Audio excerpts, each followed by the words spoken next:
Oh my God, Meka, you look so good today. Well, thank you. I like your shoes. Ooh, yes, they're new. Yeah, I'm so glad they're not red though. Why? I don't know, something about red shoes. It's awful. Okay, I'll have to remember not to wear red shoes around you. Yeah, well, like I'm a highly susceptible person. Like, you know this about me. So if someone tells me red shoes are not okay, I listen. Yeah, you just accept everything people tell you. Yeah. And I think on that note, we should get into some content that really highlights the beauty of cult mentality and just drinking up everything that's said by a charismatic leader. What do you think? Oh, yes. Let's go. All right, let's do it. Welcome to Thriving Between the Lines, the podcast that examines personal development books through the lens of intersectionality, making self-help content more accessible and relatable. I'm life coach and kind of anti-life coach, Leslie Crudavilla Garcia. And I'm Meka, a very manly man. Rawr. And together, we're not just reading between the lines, we're thriving between the lines.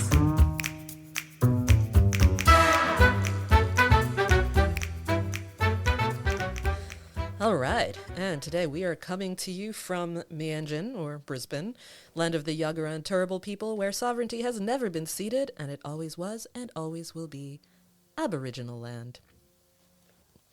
Okay, I definitely have to issue a content warning here because we are going to be discussing Tony Robbins. Just a content warning for everything. Yeah, pretty much. So, if you find him triggering in some way, hopefully this conversation can actually be a bit more healing because whatever issues you might have with the guy, you need to understand that you're not alone. Mm-hmm. Yeah, if you have any trauma or problems in your life, trigger warning. Or are a woman. Yeah. Or a man. Or a human. Or a human, a non-binary person. Yeah. If you are a living, breathing organism, you might want to just go take a break and live your real life for a while. Be careful. Yes. Anyway, yeah, so Tony Robbins is pretty much... you can almost credit him with launching the coaching industry as we know it currently. Mm-hmm. He didn't invent the concept of coaching, but he's kind of the go-to example of a personal development guru that has been in the game for decades. He has these massive events where people attend from all over the world. They've got translators for all the people from different language backgrounds who come to these big in-person events. He's written a lot of books, sold millions and millions of copies. He's hung out with the world's most influential people, arguably. Yeah, which makes the title of his documentary even funnier. Yeah. Tony Robbins, I am not your guru. Yeah. And the events in that documentary are run like some sort of cult meeting. Yeah. And there's a reason we're talking about a documentary today, right? When we usually talk about books. And it's a logistical one. Mm-hmm. I've been very busy. Yeah, we've both been very, very busy. And Meka is preparing to go overseas to be a genius for a while. And don't roll your eyes at me. A genius sidekick. And Meka will be back in a few weeks, and we'll get back on track, hopefully, when he gets back from America. America. I'm a bit scared. America, a bit scary. It can be. No podcast looking at personal development books through the lens of intersectionality would be complete without talking about Tony Robbins, right? But his books are very dense. I do want to discuss some of his writings at some stage on this podcast, but this documentary is very elegantly illustrative of his whole jam. Mm-hmm.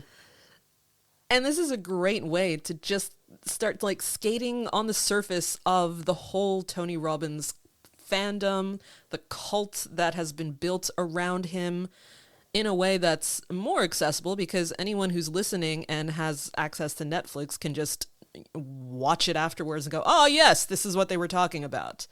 Yep.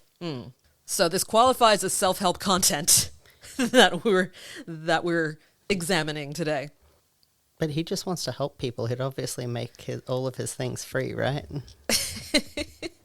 Yeah, he just wants to help people who can afford to pay thousands of dollars to go to his seminars. Yeah. Anyway, but this is the other thing. As a life coach who has been working full-time in the personal development industry for the past over 5 years now, I know a lot of people who know Tony Robbins in some capacity. Oh. Either they've worked with the guy, or they've been to a bunch of his seminars, or they have been part of his memberships in some way where they have interacted with him in some way. Oh. Yeah, I mean, he gets around. He's all over the place. If you're a professional working in the personal development industry and you're not like 1, 2, 3 degrees of separation from Tony Robbins, what are you doing? So was there a time where people hadn't identified him as a total fraud? Oh, well, that's a whole other question. So many people love this man. And this is the thing. I've had exactly one Tony Robbins experience in person. Oh. Yes. And I'll get into some of what I experienced there as we discuss the content of this documentary, because some of what I experienced in my brief, by comparison, experience is like tremendously magnified. Okay. Okay. But your questions from earlier were valid, because he's a very controversial figure. A lot of people see him as someone who has helped millions of people and therefore should be lauded for that. A lot of people say like, oh, but he's just really inspirational. Even if he has done and said some things that aren't great, like it's still a net positive on society. And it's like, okay, fine. There are some people who do get a lot of inspiration out of his message. They get a lot of, he has helped a lot of people generate energy in their lives to move forward and to stop making excuses and this and that. But we also can't ignore the problematic aspects of his messaging and his comments relating to the Me Too movement, various allegations of abuse from attendees from his events and from people who he's worked with. But to people who have been following this guy for ages and think he can do no wrong, it doesn't matter. Now, we're not here today to outline all of the controversies and allegations that have been made against him. I'll probably put some of that information in the show notes. We're mainly focusing on the content of the documentary itself, but keeping that context in mind, because it matters. Right? Yeah. Okay. I have very strong opinions about when it comes to harm and good and what's okay and what's not okay. So the even thought that, well, if he's helped some people, it's okay. No, not if you've caused grievous bodily harm to others. Yeah. It's like they helped that old lady across the street, but they had to, kick the child into oncoming traffic in order to do it. Well, it's if they kidnap people and pull out their kidneys and give them to people who need kidneys, I've saved someone. Fair enough, Meka. All right, so shall we dive into the actual content of the documentary? If we must. All right, let's do it.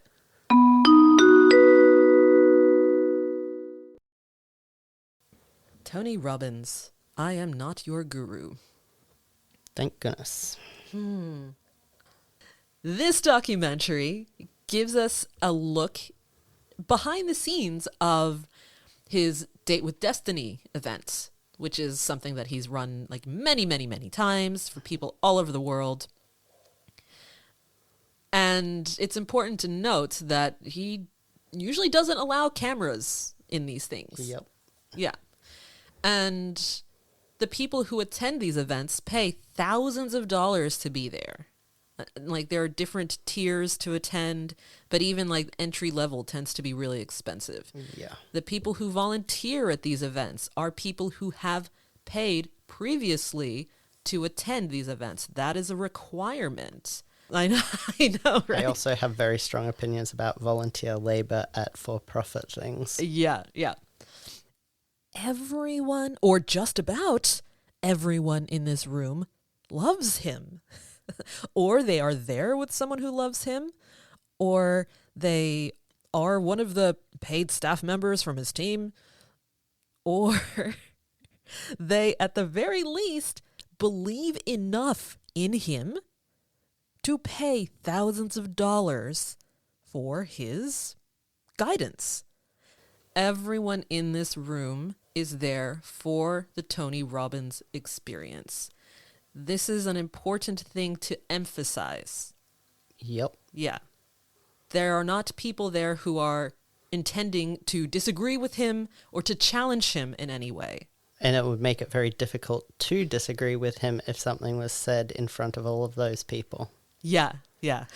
And to participate in this documentary would have had to sign some pretty gnarly agreements to not say anything negative about the experience afterwards. Yeah. Okay. So a more legit content warning. We're going to be talking a lot about depression, trauma, suicide, Abuse. and we're going to be dropping a lot of F-bombs. We're going to be playing some audio featuring loads of F-bombs as well. All right. So now that we've gotten that out of the way, one thing that I usually say when people ask me how I feel about Tony Robbins as a life coach is that, it's like, he wouldn't bother me all that much if he just stayed the hell away from conversations around suicide. But when I rewatched this documentary for the first time since it was released, I was kind of reminded about all the stuff that I really don't like about this guy. And Meka, if you can remember, as the documentary opens, how long did it take for him to get into the suicide issue? It was the first thing, like the opening scene. Yeah, it was the fourth word of the whole documentary. I wasn't even sure if it was for real. When he interacts with the people in the audience, he does what he calls interventions, very much in the style of other similar events, which are categorized as LGATs. Do you know what an LGAT is, Meka? No idea. Okay. Large group therapy sessions? The acronym LGAT refers to Large Group Awareness Training. Ah. Yeah. And this is something that's done by a lot of groups related to self-improvement in some way. I don't want to start naming all of these different groups, right? But essentially, it's you get a whole bunch of people, like a massive group of people together in a room, and you traumatize the hell out of people in front of everyone. Which might sound like an overly simplistic, almost bullying way of describing the situation, but it's a technique that's been called out a lot by mental health professionals, by people who are skilled in trauma awareness, in ethics, Yeah. and stuff like that. Some people dig their experience in these situations, and I don't want to take away from those people and their experience, but there are a lot of people who participate in these things who just should not be there. Mostly the practitioners. Yeah. But I mean, among the attendees as well. Let's talk about this first suicide story. It's not a long clip, so I'll go ahead and play it, and then we will offer our commentary. Why were you suicidal?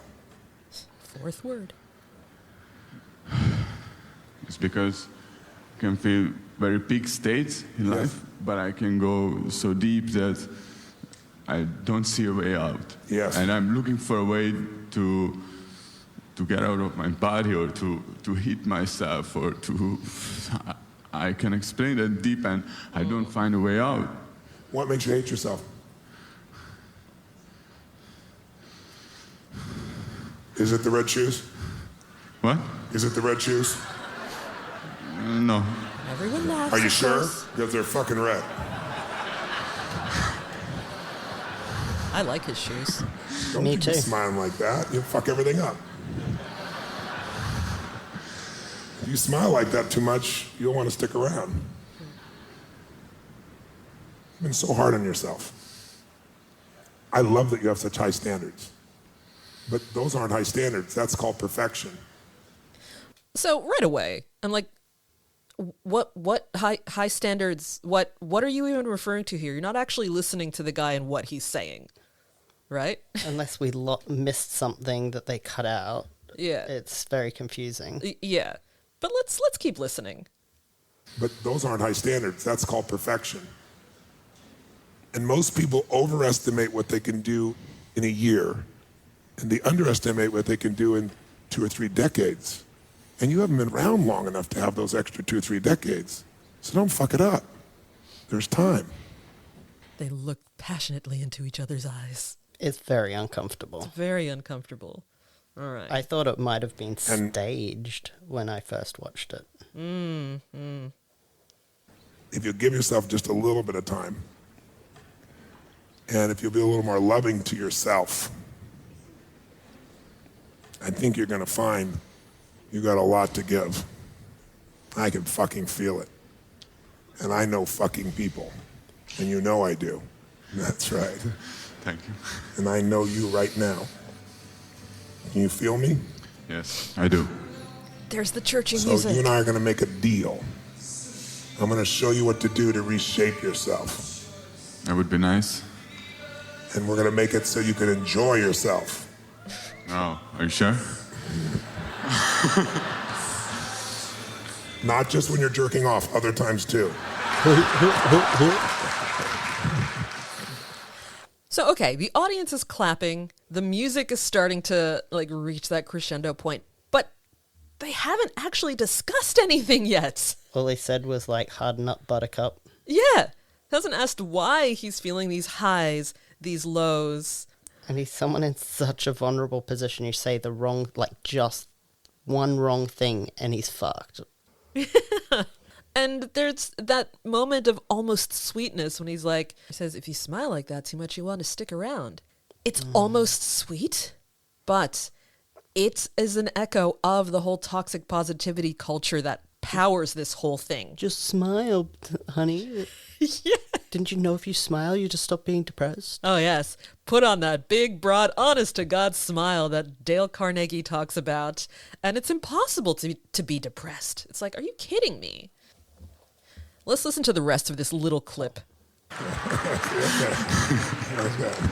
He's happy. He's smiling. And what you're going to do is you're going to remember as long as you live that I don't fucking bullshit. Because it's all about him. And you've seen it, haven't you? Yes. Do I tell the fucking truth? Even when it's painful? Even when it's not sweet? Yes. I'm telling you the truth. You've just fucking begun and you're not going to fuck it up.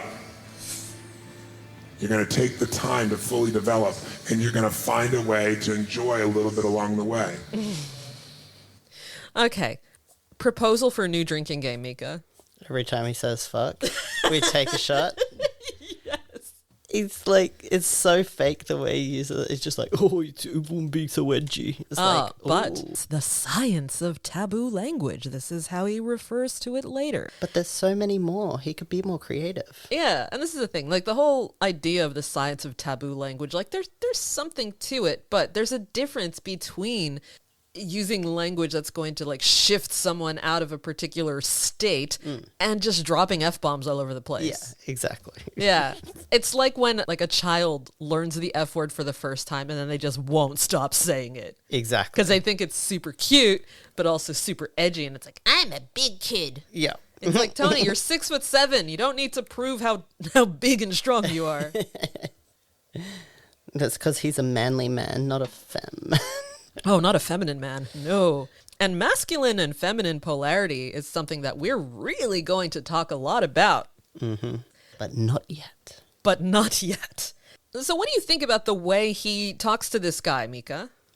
I think it was very dangerous, and I think that I started trying to look up if there was any sort of records or any groups trying to keep records of people who have been harmed or families that believe that their loved one came to harm after getting into his cult. Lots of posts on Reddit Yeah. and some other, there's stuff out there. Well, it's but really of hard course- to prove, right? Yeah. Because they were already vulnerable, and there's no way to prove that that was the turning point unless someone like writes it in their note. Yeah. Yeah, it kind of starts off, what is he talking about? But then with that increase in intense staring, you see this shift that just looks so profound, and he just starts like nodding his head and agreeing and saying yes and crying. He starts crying as he's embraced by Tony. And then as the churchy music continues, the whole audience explodes with excitement, and they start carrying him around like crowd surfing. Yeah. And I just found it to be such an odd way to open up this documentary. Mm-hmm. Because, like, as you were saying before, there were no warnings whatsoever about what kind of content was going to be presented here. Yeah, I was worried about people within my household who are vulnerable to this sort of attitude, who have history, and I immediately was kind of like, oh man, where's my headphones? I don't want this being played out loud. Yeah, yeah. Everyone who's been suicidal, I think, would recognize that attitude by someone in their life. Just, well, that's selfish. Why would you do that? And just like harden up. Life's hard. Get Yeah. over it. Yeah. You got so much to live for. Da, da, Yeah. da. It's like, yeah, cool, thanks. I hadn't thought of that. I remember I was telling you about that one in-person Tony Robbins experience I've had. This was an event put on by Success Resources, which is a whole other discussion. So he was one speaker. He was like the headlining speaker for a 2-day event. It didn't cost a lot to attend. So at the beginning of my life coaching education and exploration into starting my business, I was like, yeah, it's not really my vibe, but it would be ridiculous of me not to take up the opportunity just to see what this is all about. Yeah. To learn from the experience what it is that is so captivating about being in person in the presence of Tony Robbins. It felt like a cult. Yeah. And one of the things that he said so proudly was that he's never lost a suicidal person. And I was thinking, how can you say that? How can you even verify that information? That like every suicidal person you've spoken to, none of them have ever killed themselves. So there he was, this gigantic man with this big booming voice. Everyone in the room was just, almost everyone was just going wild over him. Then he starts in with the mental health stuff at some stage, kind of peppered throughout. Starts in with the suicide stuff.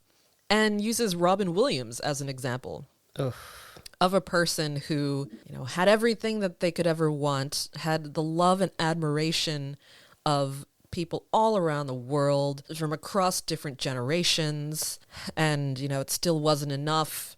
And then really cut through with this big sudden burst of saying, and he killed himself. Like he was really trying to shock us awake. And I'm sitting there thinking, have you forgotten the part where he had Lewy body dementia? It wasn't just that he was depressed. Mm-hmm. This is so easy to fact check, dude. Like, choose a different example. Yeah. And I started to get angry in that moment. I was like, what is this guy trying to actually illustrate? And in the documentary, the way he exhibits this like power over people to just completely change their mindset in a way that's going to allow them to live this brilliant, beautiful life and not be suicidal, not have depression issues, and suddenly have this gorgeous community around them, really downplays the whole need for actual sustained treatment for mental health disorders.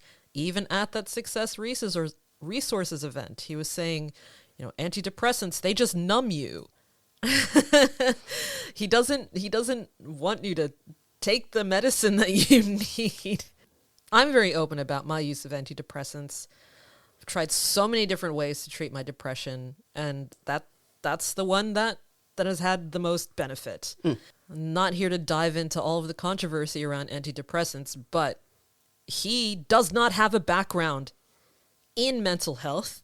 He does not have a background in like pharmacy or any form of counseling or any higher education. No. Like he's got a high school education, which isn't any sort of criticism against him, but when you are presenting yourself as someone with such expertise and such power to have these interventions that'll quickly turn around someone's life, you really ought to bring the receipts.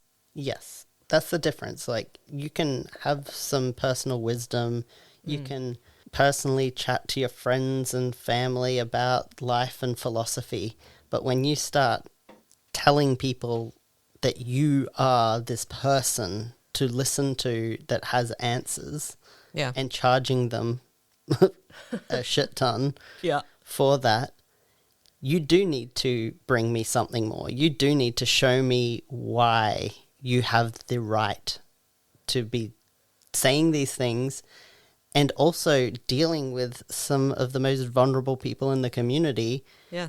and putting them in situations that could be highly damaging.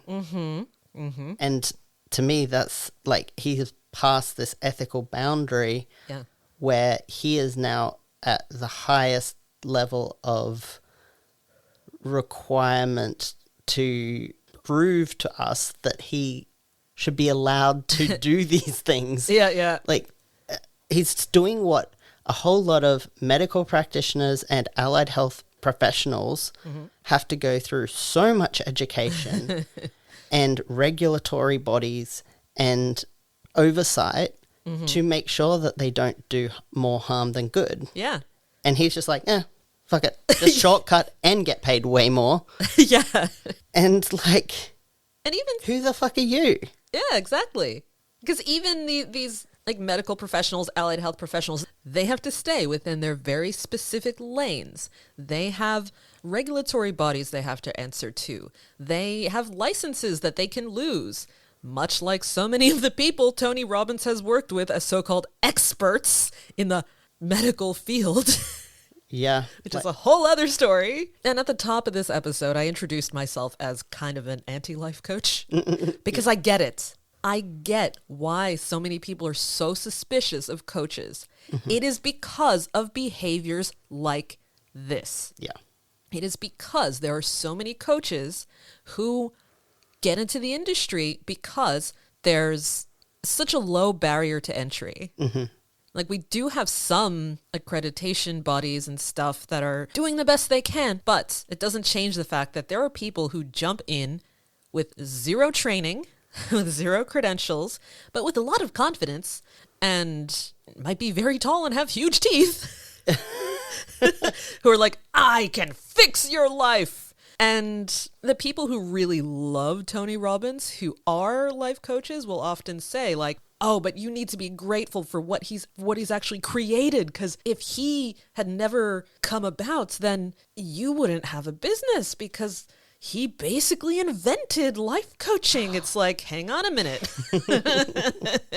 Even if I gave a shit about any of that, it doesn't change the fact that so many people who even go through training programs that are very, very like Robbins technique inspired. And I know I'm not using the right lingo here. And I know that there are people who are absolute experts on every little thing about Tony Robbins who are like, I don't know, Leslie, you've got it all wrong. I don't care. Okay. There are so many life coaches who do position themselves as gurus. Yes. Who do say you can mindset your way out of anything. Systemic oppression? Puff! Stop being a snowflake. Being sexually harassed at work? You're just seeking significance if you say anything. If you're a woman that has problems with your husband, you're just not giving enough. Yeah. Like, the most problematic elements of a lot of the books that we've covered have a little home in this documentary. Yeah. I mean, he's been around for so long as well. Yeah. Like, Tony Robbins has been doing this my entire life, pretty much. nearly my entire life, he has been a background to this whole movement of self-help, self-development. Yeah. And luckily didn't infiltrate too much into my life. But that's probably to do with that churchy evangelical thing, which Yeah. immediately to me is just like such a big red flag. Yeah.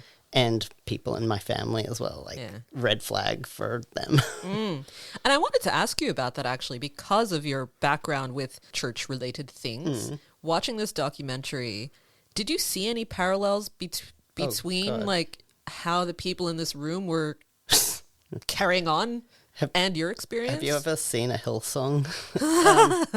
Yeah. Only in news reports. Yeah.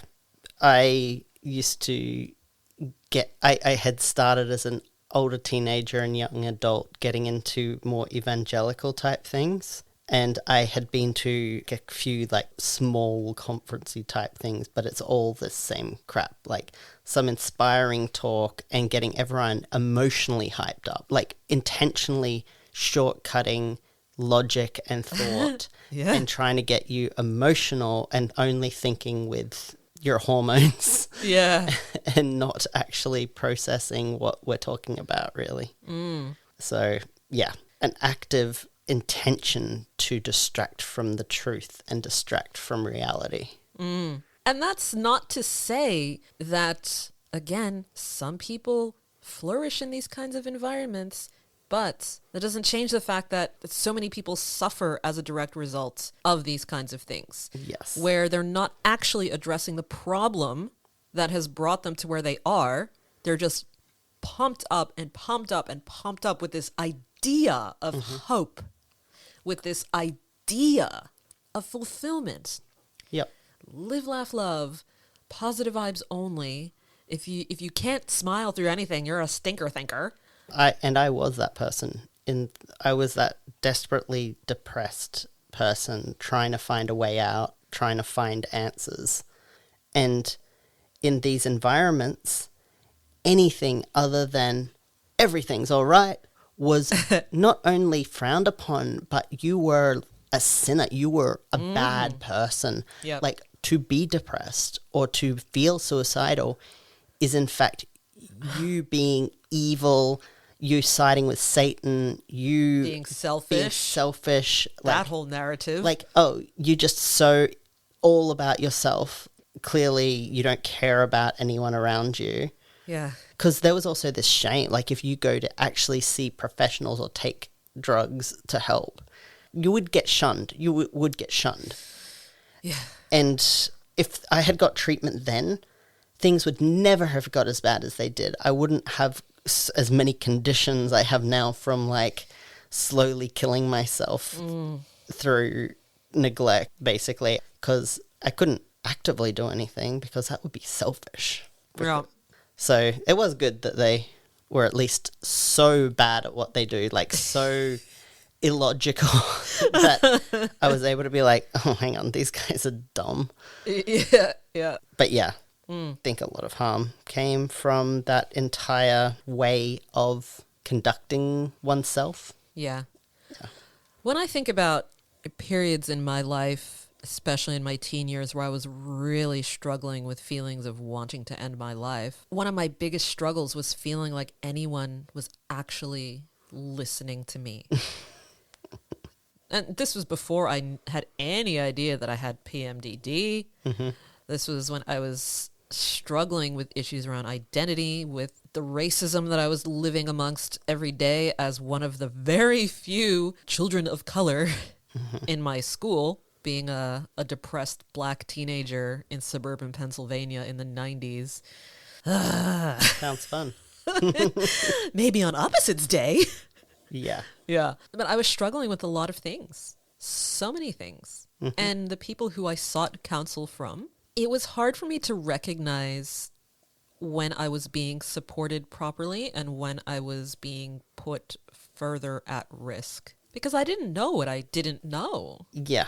Yeah. But I did get subjected to the rhetoric of like, oh, killing yourself would be really selfish. Your family would be really sad. It's like, do you think I don't fucking know that? Yeah.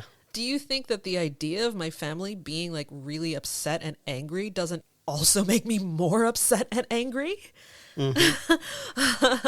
I was doing so many things as a cry for help just to get someone to properly pay attention and take my problems seriously and not try to bypass everything by saying like, oh, just think happy thoughts. Make sure you do your homework though, because that's your job. It's like, I can barely feed myself in the morning and you're telling me like, oh, as long as you're getting your homework done, that's what matters. It's like, shut up. Yeah, I definitely know what it's like to scream into the void when you're telling people like, I'm a boy, and they're like, you're a girl, and you're like, but I'm a boy, and they just like, there's no understand. They just, it gets glossed over. Yeah. They get like, people are confused, so they just kind of like, I don't know, they think you're being a quirky kid. Yeah. And I wasn't very persistent or someone who would stand up for myself. Like, I just wanted to people please, which meant if someone said, no, this is the way it is, I would be like, oh, okay, then any feelings I have inside are invalid. Yeah. And so I wouldn't continue to go on about it. I would just push those down. Yeah. Some of my struggles were around not being able to focus on my schoolwork. I didn't know I was neurodivergent. Ugh, yeah. And when I sought help around that specific issue, one thing that I think it was one of my science teachers, this was illustrative of how easy it was to write me off as a lost cause, was saying that, you know, sometimes people from certain backgrounds struggle more with this sort of thing. When my dad found out about that, Yeah. he was not happy. You're a deprived black child. We don't expect much from you anyway. It's like, ugh. Well, certain people from backgrounds where they don't have a parent with a great education are not going to have as much opportunity. Yeah, true. But the fact that they assumed that you're black, therefore, Yeah. your parents were uneducated. Yeah, it's like, excuse me, but my dad is pretty damn educated. Yeah. And that is not the issue here. Yeah. You're not that person that they're assuming. Yeah. And it's also this idea of assumptions that drives a lot of this Tony Robbins guy and how he engages with the crowds at these conferences. You know, he calls on a person, asks a couple of questions, makes assumptions, starts telling them and the whole audience about their life. And the way he does this tends to present much differently depending on the gender of the person he's talking to. Oh, yeah. This guy's got some issue with women. And this isn't some hot take. Loads of people have talked about this. The comments that he made about the Me Too movement are a clear illustration of the fact that he thinks women are just looking for attention. When we talked about Way of the Superior Man, like so much of what was written by David Data, again, just like came rushing back into my brain watching this documentary again. This masculine feminine polarity thing, the whole like women don't actually mean what they say. Men are logical. The masculine, the feminine. You need to have, you know, those differences in order for a relationship to thrive. Otherwise it just won't. Yeah, women shouldn't expect anything from their men. Yeah. I didn't know any of that other stuff about Tony Robbins when I started this documentary. I went into it fairly blind. I had seen him around but never paid any attention. Okay. And I was just like, he's talking to these women like he sides with the abuser every time or sides with the less than stellar person in this relationship. And it was really upsetting me. And then I went away and started kind of looking at some other aspects and started hearing some of these stories that you just mentioned. And you were like, yep, that tracks. Yeah. So let's listen to a clip that is a perfect example of what you're talking about, Meka. Yeah. All right. Now, I am going to cut some bits out just for the sake of time, but watch this part of the documentary. You'll see I'm not doing anything sneaky. All right? So here it goes. Tell me about your father. My father? My father's the most amazing man on the planet. He's loving, self-sacrificing, playful, sweet, just wonderful. He taught you you're his little princess, didn't he? motherfucker. Edgy. Okay, blah, blah, blah. That's I how just they need to show change. you this guy's Every face, culture, there are taboo words, and when you use them, you're able to interrupt the noise in people's heads. I want to provoke people back into the reality of this moment. That's how they change. He meant well. All right, we're back. Look how he fucked up. He set the bar so high, I don't even know if it's possible to reach it.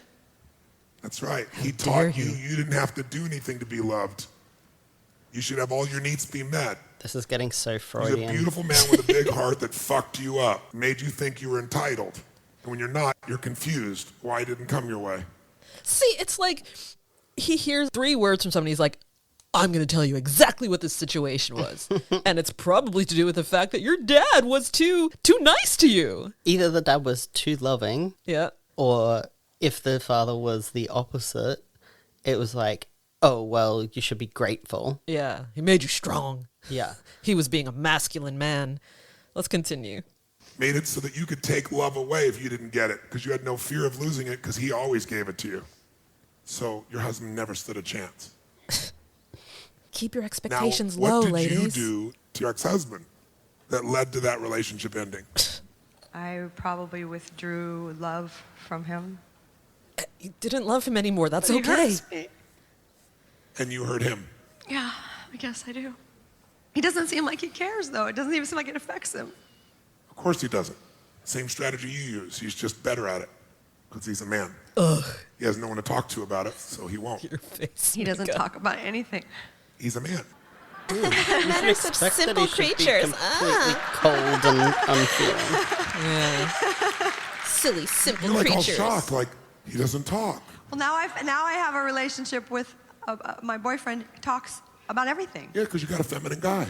He's driving me Ew. crazy. He doesn't stop talking. A feminine guy. Emotionally intelligent man. Disgusting. Poor guy. I'm so glad he's not here. I wish he was here. We could set him free. In fact, maybe that's what we should do as a first step. Oh, Get and out your phone. here it comes. So we need to remember that she's paid thousands of dollars to be there. She's in a room with a couple thousand people. She's being told by someone she really admires, get out your phone. You're going to break up with this guy. It's a hard situation to say no to.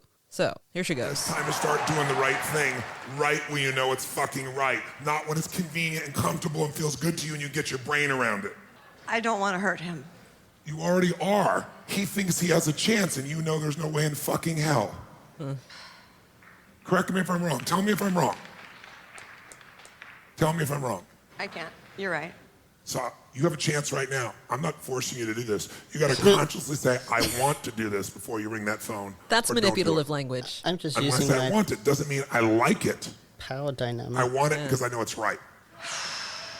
Not Tony made me, because if later on you Tony made me, if that's going to be the story, then don't call. He because knows that Tony can't make me. Good. I know that Tony can't. And I know that too. So all three of us know it now. I say that to my partner all the time. And 2,500 Tony other people. can't make me. Right. So now the truth is clear.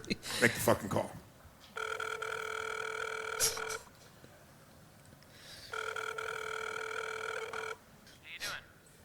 Hey, baby. On speakerphone. You know what? with the microphone I've kind up of just to come it. to a serious realization, and I just feel like I need to tell you. And I think realistically, I love you so much that I make excuses for the fact that we're probably really not right for each other romantically. And I'm sorry, that's not what I didn't want to do that to you.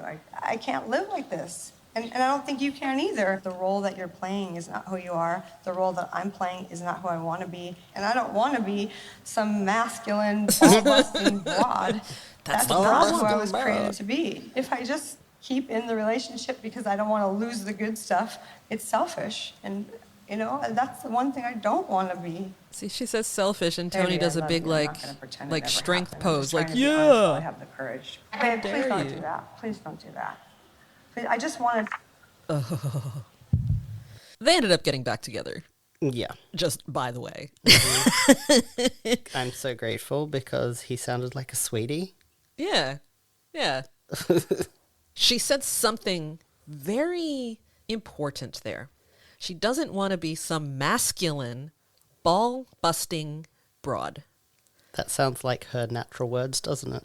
Well, it again is pushing this whole idea that in order for a couple to thrive, the man has to be masculine, the woman has to be feminine. And we can dress it up as much as we want and say, no, like the masculine, the feminine aren't necessarily man and woman, but he makes multiple statements throughout this documentary that show how he actually feels about this whole situation.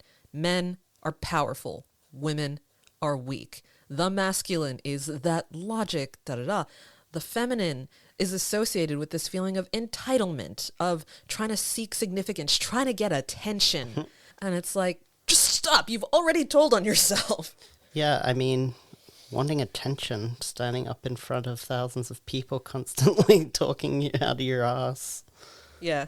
So later, this woman reflects on how Tony spoke to a different member of the audience, a different woman. Her name was Dawn.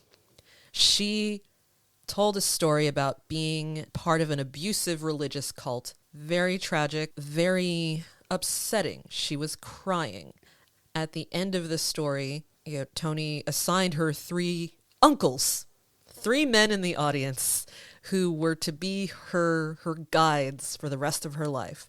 There is something to be said for having people in your life who are dedicated to supporting you, for, holding you accountable for change and this and that. But where this first lady who broke up with her boyfriend comes back into the story is in how she reflects on Tony's response to that woman, Dawn. So let's have a listen to that. I watched how compassionate and kind and sweet Tony was with Dawn, and rightfully so. Yeah. And then I reflected back on the man that was looking at me and talking to me, who was, quite frankly, hard ass, big time. But that's because that's what you I needed it, and I'm not denying that. But the little girl in me was a little sad about that when I woke up. And I thought, man, he's nice to all these other people, and to me, I get the dickhead. But what it made me realize was that's what you get when you bring your masculine energy to a masculine man. So first I was a little bit hurt, and then I went, how dare if you you? would have been really nice and mamsy-pamsy, I wouldn't have done shit. So I get it. You don't, though, do you? And fair enough. She's just trying to justify. She's spent so much money to be there. Yes. And she's going to feel like a fool trying to admit right now that she was taken advantage of. Yes. And, I say this with compassion for this woman. Yeah. She put herself in this vulnerable position, shared her story. But of course, she entered the space with the mindset that Tony's the expert. He wouldn't lead me astray. This is what makes sense. When you bring your masculine energy to masculine man, he's going to push back and push you down. Whereas Dawn, with her tragic story, with her tears and everything else, was what many people would label as being in her feminine, and therefore was approached with the nurturing, the care. Yeah, true. Yes. And this is such a thing in self-help. Yeah. That's because I was a crier when I looked femme on the estrogen. I cried for every emotion. Yeah. And I definitely saw a way different side to certain men than others did. And they would say, no, he's awful. He's just terrible. And I'm like, what? He's really nice. And then it took me a long time to realize that me being this pretty anytime there was a confrontation, I was crying. Yeah. And so I came across in an appropriate manner for them. Yeah. And that makes a lot of sense. Now you've pointed that out with these two. Looking at the situation as someone who, at the drop of a hat, can very easily be plunked into the angry black woman category, it really hit me as someone who is a double, triple minority in that sense, that people will respond to you much better when you are behaving in such a way that they think you are staying in your place, that you know your place, that you're not uppity, and you know who's boss. Then people will love you. If you play the role of the grateful Negro, then you'll skate through life just fine. But if you actually do anything to push back against that, it's like, no, why are you so aggressive? Yeah. It's like, your mom's aggressive. It's like, I'm going to write the word aggressive across my knuckles and just Aggressive. Be aggressive. I think of those damn cheerleaders every time I spell the word aggressive. It's just impossible not to. Yeah. That just tells you how often I write the word aggressive on things. Well, I'm sure you need to because could describe. Dear diary, This man called me aggressive. I've never been more turned on. So manly. Oh, manly man. I love the way he roars. And speaking of roaring, Roar. he further pushes this whole narrative of the masculine and feminine in a relationship with an intervention that he does for a couple where the woman isn't feeling enough of that kind of masculinity from her partner who is there with her. Yep. Yep. And this is another part where Tony tells on himself how he really feels about the validity of women versus men. Tell me if you notice anything about the question he asks the man in this relationship. Now, you've had some pain with this woman, clearly. She's a wild fucking creature, isn't she? Yeah. Yeah. And you look a little beat down. How long have you been Normal together? to me. A little over 9 years. Yeah. How often do you guys make love? People are reacting to the hesitation. About once every 2 weeks. About once every 2 weeks. Oh, is that usually? Twice a month. Twice a month. Okay, good. Sounds like, an enema you might take or something like that, twice a month. Lance, was your father a powerful man? Or a feminine man? Feminine man. Got it. Pleased your mom all the time? Yeah. And you craved your dad's love, and so who did you have to be for your father? Whatever would stay out of his way. Stay out of his way. Yeah. So you learned to let him dominate the situation. So his wife dominated him and he dominated you. Yeah. Was your father a powerful man or a feminine man?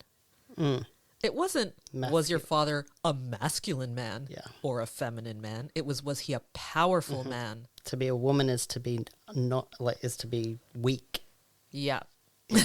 And then he goes on to kind of paint this picture of this feminine man dominating the guy. Yeah. And how that's made everything all topsy-turvy. It's like, just stop talking. Say less, please. It wasn't making, they just totally contradicted. It's like feminine man, but then need to stay out of his way, and he would dominate, and confusing. Yeah. Just confusing. I mean, that's one of the things that this whole LGAT model requires. This pre-packaged set of generic responses that you're going to give to people regardless of their situation. Yeah. It's a bit like when you ask pageant contestants questions that they then respond with clearly crafted, pre-crafted answers for. But it's like, he even mentions at some point in the documentary, he goes out there, he's not sure what's going to come up some of the time. So he just has to get in there and fix stuff right away. You're not going to give yourself time to stop and think and consider when you're in that environment. When people have paid and come from all around the world to see Tony Robbins being Tony Robbins, they want him to fucking be Tony Robbins. Yeah. Not the guy who's going to stop and think and consider and craft a back and forth discussion that is going to be relevant to their specific situation, because he has to give takeaways that are going to apply to a very large group of people as well. Yep. And the collateral damage are these people who have spoken up and are being used as this kind of example in front of everyone. Yeah. Who are also under a great deal of pressure to be that vulnerable in front of so many people. Yeah. Let's hear some more from good old Tony. This is not a weak man. This is a man who's been rewarded for being weak because he originally got pain if he was strong, to be fair to him. And that is a brutal and unfair fucking task. And I have been through the same period, only with a mother, not a father. But there is a day in which it all can change. So then he goes on to tell this guy this story about a bunch of sheep and a lion, and it's this whole fable when he's putting together to try to remind the guy that he's not a sheep, he's a lion. And at the end, he even gets him to embody that lion identity in a very vocal manner. Let's hear it. That there's something inside of you that nothing can ever take away. Nothing. Something so fucking strong that it can be kind but powerful. And as the food goes down, a crazy fucking thing happens. That's the sheep the lion ate. He stops saying bah bah, and he fucking roars. Here we go. Get ready, Meka. Give me a roar. That's the fucking roar! That's the fucking roar! Fuck yes, brother! That's the And fucking the roar. audience loves it. Yeah. Sorry to cut you off there, Tony. Not really. I've got so much cringe crawling down my spine. You know, good for him if he has that moment where he feels powerful and he like emotes in this way that he's embodying this identity that he wants to take on. Fine, great, good, but where this comes from matters. Women think that men should be like women, at some level, and vice versa. And so it just creates so much havoc because our culture has what's politically correct, and then there's how people really, truly respond. And you can see what's real because you can watch in the room and see it happen no matter what country or what nationality. It has nothing to do with cultural upbringing. It has to do with the way we're wired. No, it doesn't. It's such colonialist, patriarchal garbage. When you look into like the history of all the various indigenous populations who recognized that there were more than two genders, but then were overtaken by populations who were like, no, this is how we believe, this is how we are. There's men, there's women. No one else matters. You're going to read our Bible, you're going to do this, you're going to do that, and then the rest is history, basically. But then saying like, no, it's just how we're wired. Yeah. It also is kind of crazy to me that he's giving this like relationship advice about how to have a happy relationship. Why, Meka? Because he just basically cycles through women who he has used an unethical power imbalance to obtain and dominate. Yeah. Dominate your woman. One thing that happens when someone is really, really tall is they tend to tower over people all the time.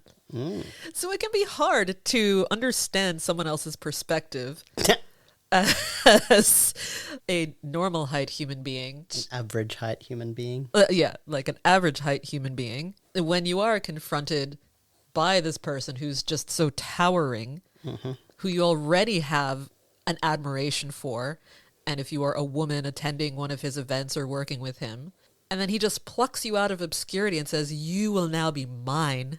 Yeah, like, I'm going to say it, like, he does have quite a godlike aesthetic going. He's muscular, he's relatively good looking, very tall. I could imagine he would feel very godlike in many ways. He's got that booming voice. Booming voice commands the room. It's like his whole thing. And of course, like, look at Greek mythology. If a god comes down and wants to just have their way with you, you're like, oh my god, Zeus. I get that all the time. But as the person in the position of power, it's your responsibility to take on the ethical decision-making. Yeah. To not abuse that power. Yeah. But it's fine, because all's fair in love and masculinity. Yeah.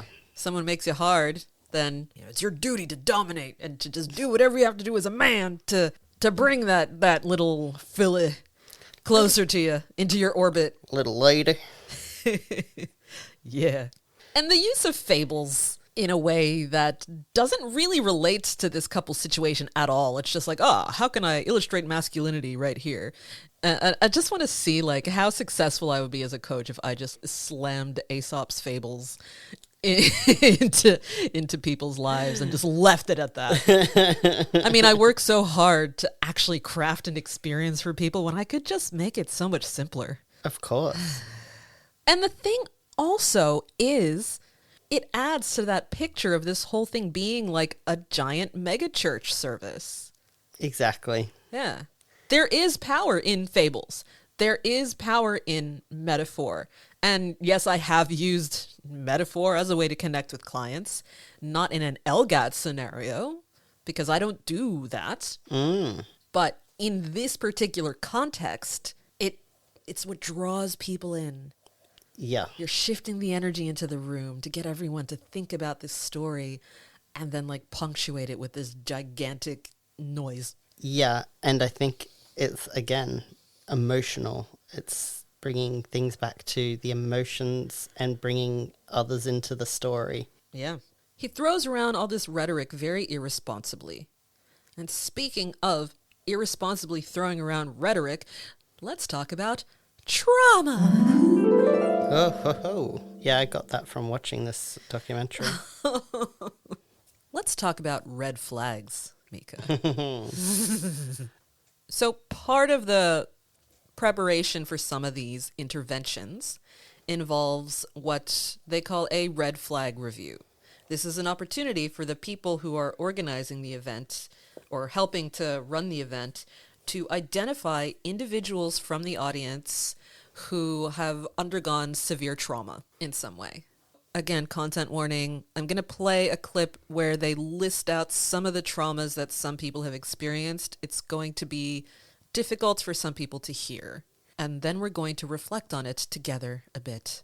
Here we go. Team 29, we have several. The first participant, he was in a motorcycle accident and sustained some brain injuries. He's permanently disabled.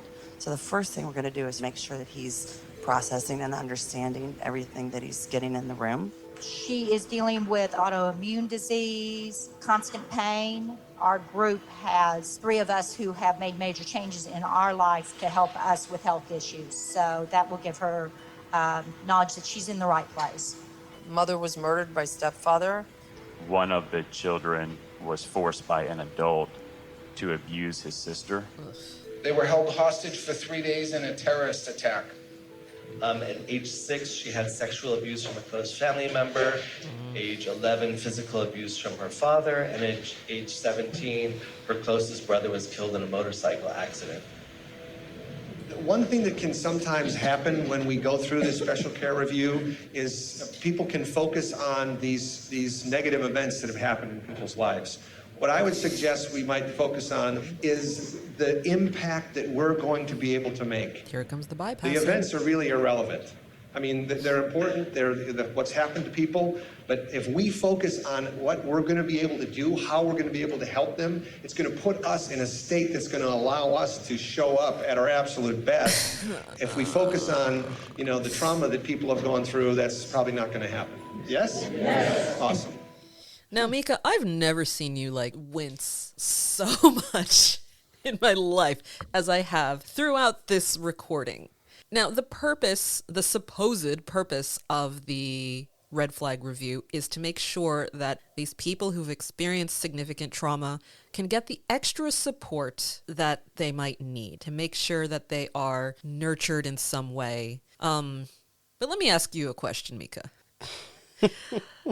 What the fuck? That's my question. My soul has been sucked out of my asshole. How can they stand in a room talking about this and thinking that they are the right people to be helping them? Yeah. I mean, sure, if you're identifying them to be this might be incredibly triggering for them and we might need to back off a bit. Yeah. But the way they're replying oh, we can help them with this tepid bullshit. And no acknowledgement of the fact that they could be also aggravated in their condition by the way they do these things. Yeah. No professional people there with the qualifications to actually look after someone. Yes. Who have experienced some of the worst things a person could go through. Yeah. And this kind of screening is a kind of thing that's supposed to happen before people are put in this position where they're then sharing their trauma with thousands of strangers. I have to say, I've been to a fair bit of group therapy, Mm-hmm. never has it involved sharing intimate details. Yeah. It has always been like, oh, you can share like the background condition or something like that, but please don't go into details because it could both exacerbate you and the others Yeah. who it might be triggering for. Yeah. And it would be one thing if they were saying, we need to make sure not to touch on this particular subject or that particular subject, or we need to keep this within the teams that these people have been put on. But this guy very specifically says that they're not going to actually help them with the problem. They're going to focus on what they can do for them, Yeah. which is the very definition of bypassing. Mindset bypassing, in some cases spiritual bypassing, depending on what methods they use to kind of, hashtag transcend above the trauma. Yeah. This documentary, which would have required the tick of approval by Tony's team, does not paint a very ethical picture in this example.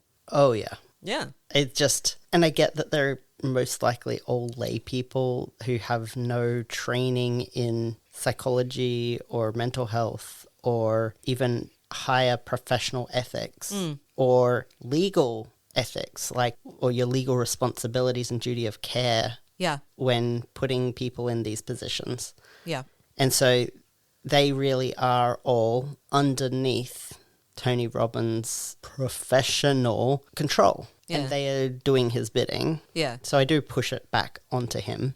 Yeah. Like, he's led these people astray and is making them, not making, but has convinced them to be part of his apostles. Yeah. Yeah. It's very important to recognize that the influence doesn't end with what Tony Robbins says on the day for these events. Mm-hmm. It continues with the groups of people who are there working these events and advising and doing all that. It continues with the people who go into his coaching programs to become coaches. And I've met so many people who have really taken up the cause of Tony Robbins related mindset coaching and this and that. And two things I've noticed. And again, this isn't about all of them, but in my personal experience, which apparently is all I need to base anything I say on as a personal development professional. Thank goodness. Yeah. A lot of times these people fall in one of two camps, right? Again, I'm talking about people who have taken up the cause of becoming a coach under the Tony Robbins system. They are either very, very wealthy independently using other means as well and might amass more wealth as they go on following the Tony Robbins way, or they're deeply in debt. Yep. So many people who I've spoken to directly who still like really believe in the whole, no, mindset is everything. Tony told me this, I went to this retreat and that retreat and I've spent time with him and his wife and blah, blah, blah. It's like, okay, Tony Robbins is the reason you have no money. Yeah. Because you have been spending all of your money joining these programs, getting into these tiers. And, Tony is a very big proponent of multi-level marketing. Yeah. So it's no wonder that this whole operation is just like a big aggro pyramid scheme at times. Whether or not people are benefiting personally in the development sense, the structure of the business operates like a pyramid scheme. Yeah. Because there's such a disdain for actual critical thought and connecting properly with your emotions. Yes. Yeah. Especially if you're a man, because then you're not being masculine enough. You're not being logical. You're just, you're letting your emotions drive you. But when you can just surrender your emotional capacity to someone who can then manipulate your emotions Yep. and become that blank slate for them, that's a really good way to make lots of money off of people. Well, let me just check my cult handbook here.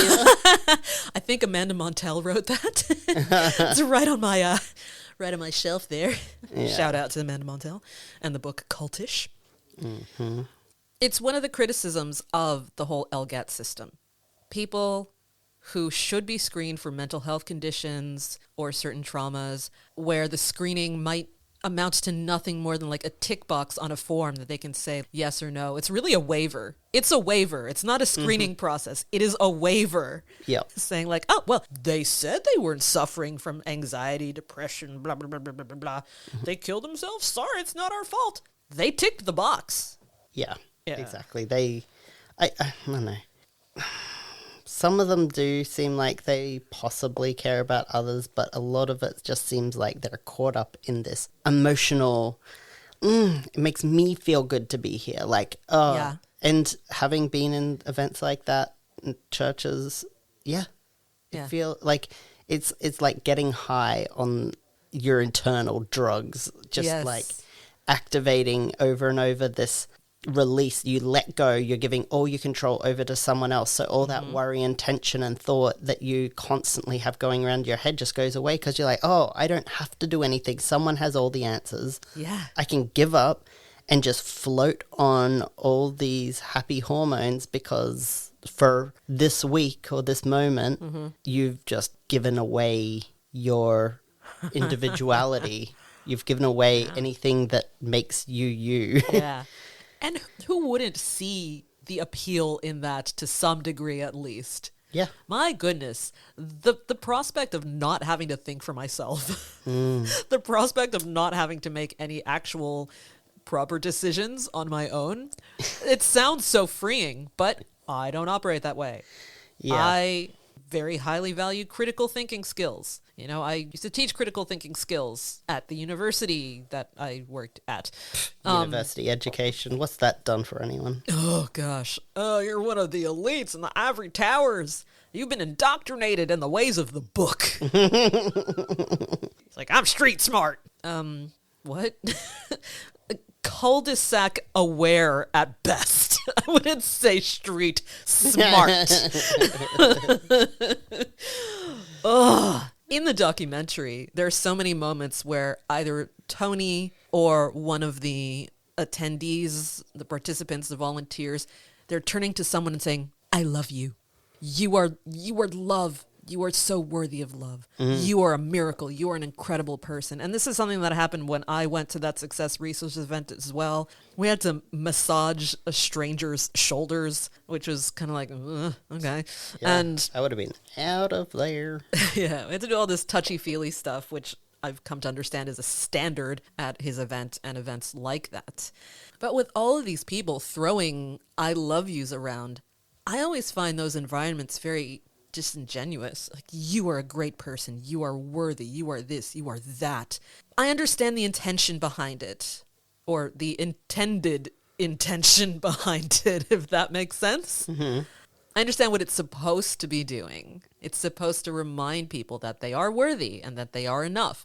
But when someone I do not know tries to tell me how great I am, Yeah. I'm tempted to just reach out and just pinch them and be like, oh yeah? Oh yeah? What do you think? What do you think about me now? Huh?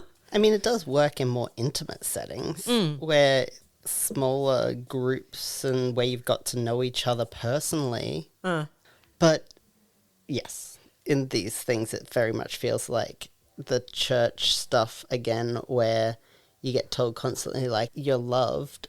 And then the next minute, it's like, you're a terrible person for everything you think and do and are. Yeah.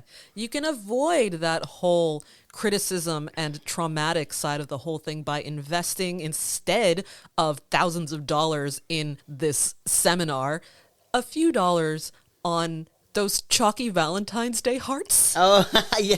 It's with the messages that are like, you're cute, be mine. That hashtag love, or whatever the nowadays ones would say.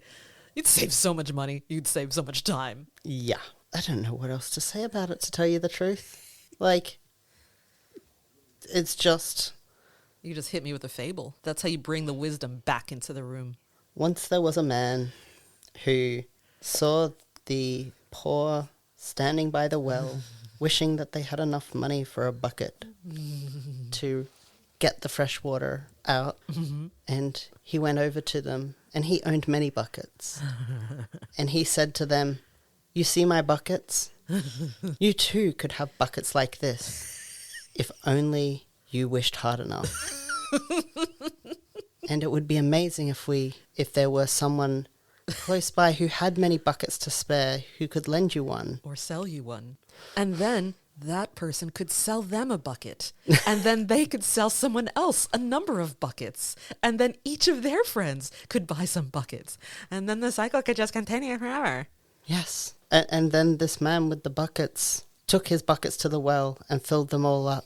Then he took all his water back to his mansion to fill his fountains. His plunge pool. His spa. Yeah. That was inspirational as fuck. Mm.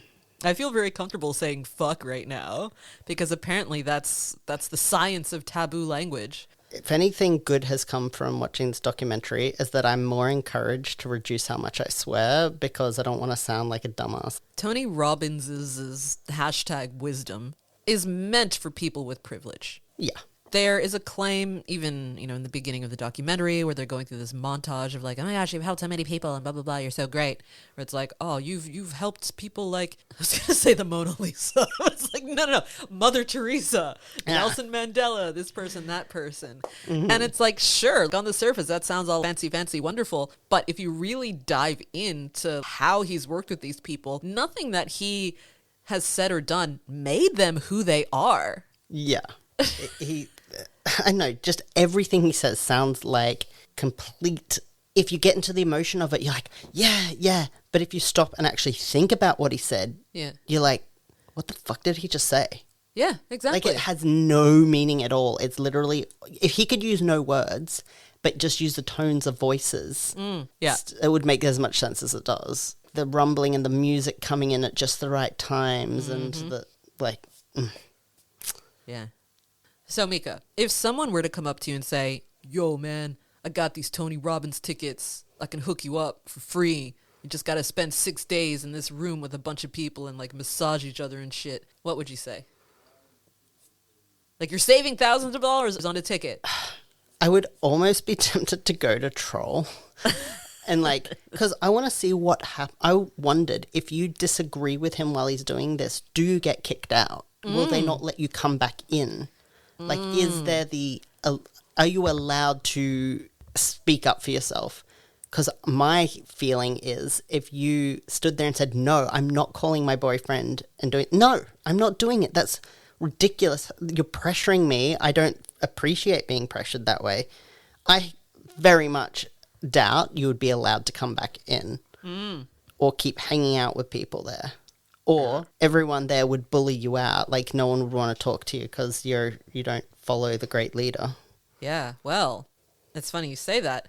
Are you aware of his comments about the Me Too movement? Very briefly. Okay, well, let's listen to what happened at one of his seminars.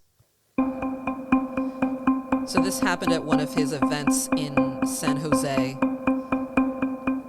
If you use the Me Too movement to try to get significance and certainty by attacking and destroying someone else, you haven't grown an ounce. All you've done is basically use a drug called significance to make yourself feel good. Significance.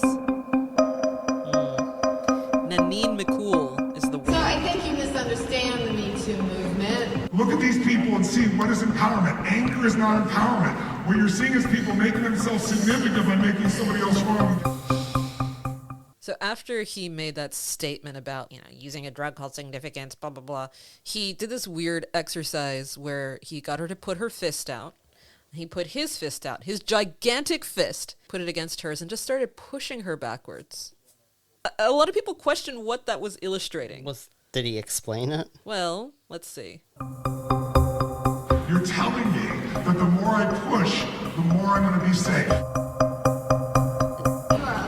And an influential man. Yes. And you are doing a disservice, in my opinion, to the Me Too movement.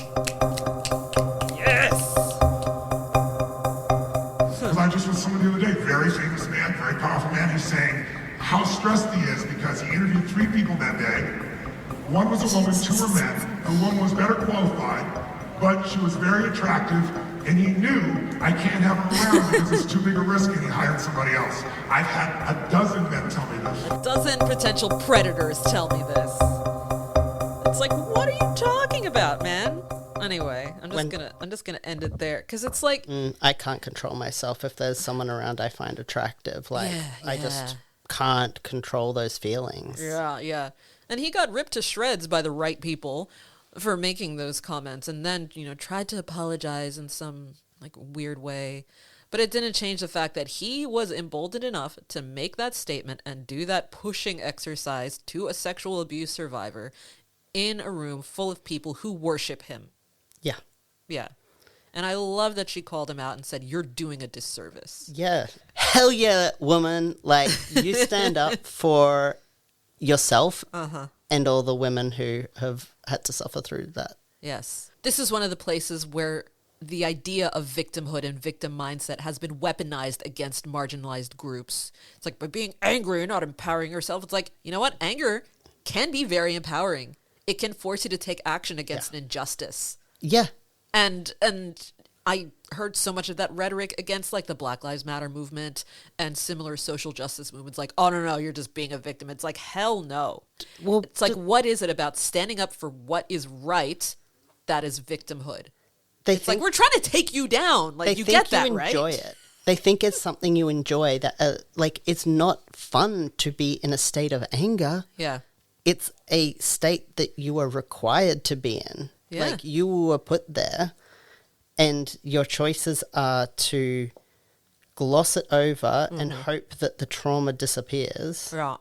Or to use that anger to try and either find some closure for yourself. The thing, like, that sort of thing doesn't always help you, but you want to help others. Yes. And as was illustrated in the documentary, it's like spewing out this different rhetoric, but wrapping it in this pretty packaging. It does a disservice to humanity. Mm-hmm. He showed footage of people listening to these inspirational messages and like connecting with their body in such a way that is very, very Jesus camp-like. And if you haven't seen that movie, you gotta. Jesus camp? Yeah, it's terrifying. It's brilliant and terrifying. And it's this very like, now we are one, now we are empowered, now we can go and love everyone and everything, as long as they're, as long as they're not a victim. None of these like feminine men and masculine women. It's like, fuck off. Yeah. It comes to close in a very just wish-washy, milquetoast, generic way. The documentary. Yeah. Mm-hmm. When I first watched it, I knew that there was something like not quite right about it. Anyway, as people who identify with multiple marginalized communities, what do you think, Meka, are the most important takeaways for people like us when we're confronted by the sorts of attitudes presented in this documentary? Run. Just get away. I think if they're a follower or whatever, you're going to have people who are very deeply ingrained in their opinions and their attitudes towards this, and I don't think arguing with them is going to probably do a lot for you or them. Yeah. I think just letting someone know your clear boundary and that you don't wish to discuss it would be the best thing. And if they won't respect that, showing them that if they won't respect your boundaries, you won't be a participant in their circle. Yeah. You don't consent to continue being around them. Yeah. But beyond that, I really, if it's a loved one or something like that, you might be willing to put in a little more effort to try and explain some of the damaging attitudes that worry you about the whole thing. As you said, it's a thing for the privileged. Anyone outside of that is not going to have much to gain from toughen up, buttercup, pull your socks up, get on with it, don't be depressed. Yeah. And I would say that I wouldn't even suggest that people watch it, to tell you the truth. To I know if you have active trauma that's likely to get stirred up, I would say I'm fairly well recovered, and I was starting to get triggered and was just like, I can't turn it off. Yeah. Admittedly, sexual trauma is probably the one that I'm most triggered by, when it's particularly that dismissal Yeah. It just being like trauma around sexual assault, dismiss it. Yeah. My big takeaways were the things that I hope that people from marginalized communities can get out of this discussion is an understanding that just because you might see videos like this, documentaries like this, where there are like thousands of people who seem to be taking up this message by this very charismatic individual, if you start to think, you know what? They must be right and I must be wrong, because look at all of them in agreement. It's called editing. It's called very carefully curating an audience through the various systems, payment tiers, the whole like volunteer recruitment from fully paid previous participants. Like, it's all very carefully crafted. Yeah. If you watch things like this and feel that you're not living up to your feminine identity or your masculine identity the way you're supposed to be because of what's between your legs, it's not a failing on your part. These so-called, ways in which we're wired are a construct. The way to actually glean empowerment isn't by trying to shove yourself into this box that has been very carefully decorated by someone with a vested interest in making you fit into this box and, selling you supplements that will help you fit in better, which is a whole other discussion.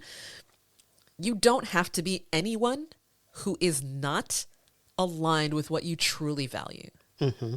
You do not have to listen to the randoms around you who don't have your best interests at heart when they tell you that you're being a victim because you're not just super grateful all the time.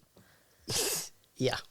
And if someone is giving you guidance or #wisdom that is really generic because they need it to apply to a wide audience, remember that. Remember that it's not curated for your individual circumstances. Mm-hmm. And your individual circumstances do matter. Your context is going to be very different from someone else's context. Yeah. The only thing I wanted to add to that is, I'm passionate about this, is as a trans man, to be more masculine, we should never adopt toxic masculinity as a way to appease our gender identity role in society. Yeah. Because, one, we know better. We've lived the other side. Mm. And two, no man should be doing it. Yeah. So, it's one of the things that drives me insane is when I meet a trans guy who is emulating these awful behaviors. And I just want to, you know better. Being on the other side. This is why women are choosing the bear. Does a bear shit in the woods? Well, yes, I do. And on that beautiful visual, why don't we close up this discussion with a quote? So I'm going to cheat a little bit and offer up 2 quotes, but by the same person. Okay. So these are 2 quotes from Tarana Burke, who launched the Me Too movement, a powerful black woman who's amazing. Mm-hmm. Yeah. Oh, yeah. Okay. So, first one. I don't think that every single case of sexual harassment has to result in someone being fired. The consequences should vary. But we need a shift in culture so that every single instance of sexual harassment is investigated and dealt with. That's just basic common sense. Mm-hmm. I agree. And quote number 2. If we don't center the voices of marginalized people, we're doing the wrong work. Meka, we're doing the right work! Yay! Yeah. Because we're just hopped up on a drug called significance. Anyway. And Leslie. Yes? If people want to find us, where should they look? they should look at my website, leslievcoaching.com, Leslie with an IE. My Instagram handle is the same, Leslie V Coaching. Follow us, keep up with our shenanigans, send us some love letters. And if you want to come chat in person, you can book a session with me as well. I always do the first one for free. So what are you waiting for? Hashtag life coach, but not the Tony Robbins kind. All right. And yeah, Meka's going to be away for a little while. So we'll see how things pan out podcast-wise while you're gone. Yeah, maybe some bonus content. Yeah. And then get back on track when you get back. Yeah. Because I don't want you to have to work while you're away. I'm not that kind of person. I'm already going to be doing a lot of driving. America's a big country. It is. It is. All right. Well, thank you, Meka. Thank you, Leslie. You're the best. No, you're the best. No, you're the best. You're the best. You're the best. You're the best. You're the best. All right. See ya.